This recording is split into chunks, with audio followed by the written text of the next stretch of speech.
بس وفطور كده وظبط مكشوف يا استاذ سمير. عاوز كده بسم الله الرحمن الرحيم.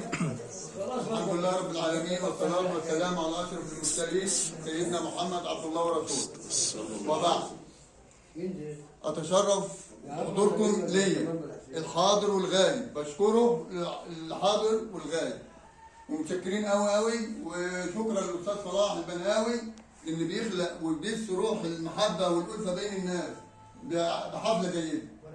واني مدى حياتي ادعوني في اي موقف هتلاقوني موجود، لاي ظروف، لاي حفلات، لاي موقف هكون موجود معاكم. متشكرين قوي قوي قوي قوي، وكلكم على راسي من فوق.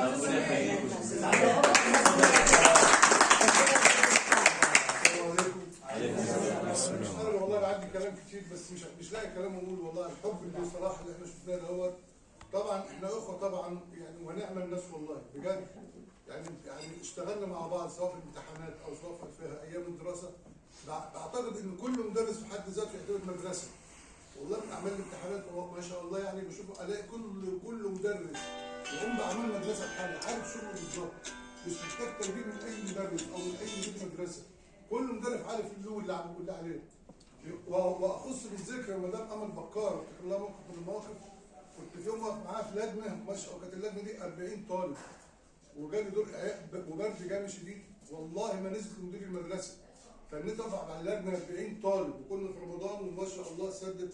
طبعا ده دور جماعي المدرسين، احنا احتكينا ببعض في حاجات كتير من مواقف صعبه ومواقف كويسه ما شاء الله. ما شفتش اي نزاع، بنلاقي كل حب وكل اخلاص، سواء في العمل في الورشه او في النظري او في الامتحانات. ما شاء الله يعني حاجه تشرف، ودي حاجه بنشهد بيها من بره بكل في اي مدرسه والله احنا بنروحها، سواء من اعمال الامتحانات او في اي مدرسه ثانيه.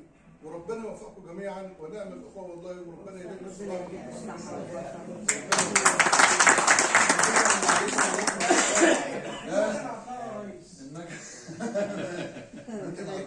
وبعدين يا عم سمير هنجربك في اول موقف موضوع الفطير والفول اللي مثلا. قول لي على ميعاد ونجيبه. لا انت ماشي.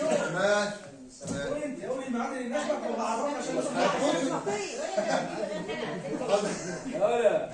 حاجه يا جماعه، في حاجه عايز اقولها بعد اذنكم. انا في مدارس كتير قوي زي مدارسنا ديت للاسف المدرسه بتاعتنا الحمد لله بفضل من الله وربنا ان فيها حاجه مش بلاقيهاش في كل المدارس. عمليه النهب والسلب والتبرعات والنصب والحاجات دي كلها في 99% من المدارس موجوده فيها. اي طالب بيروح النهارده مدرسه او ولي امر بيروح المدرسه عايز تبرع مش عارف ايه، عايزين مش عارف درج الايه، اي حاجه غياب كذا ولا شيله، عايزين فلوس. الحمد لله بفضل من ربنا المدرسه الوحيده الحمد لله اللي لقيتها ما تجيبش اي حاجه من الحاجات دي. احنا لا طلبنا تبرعات من حد ولا طلبنا غصبنا على ولي امر يجيب حاجه للمدرسه، ورجاء للناس تحافظ على الحاجه دي لانها فعلا انا شايفها حاجه مكلفه جدا للمدرسه. بامانه ربنا انا ما شفتش لحد النهارده، انا اخصائي اجتماعي موجود في المدرسه والحاجات دي لازم ايدي تلمسها. اي تبرع، اي مشاركه، اي حاجه لازم ايدي بتبقى فيها. الكلام ده نهائي مش موجود. انا بفضل ربنا الزملاء ربنا يبارك فيهم كلهم اي حاجه في المدرسه بيشاركوا فيها وبيعملوها، ورب يديم عليكم نعمه ويخليكم ويبارك فيكم، لان الحاجه دي حاجه كويسه جدا مش هتحسوا بطعمها الا لما تشوفوا اولياء الامور في المدارس الثانيه بيشتكوا من ايه.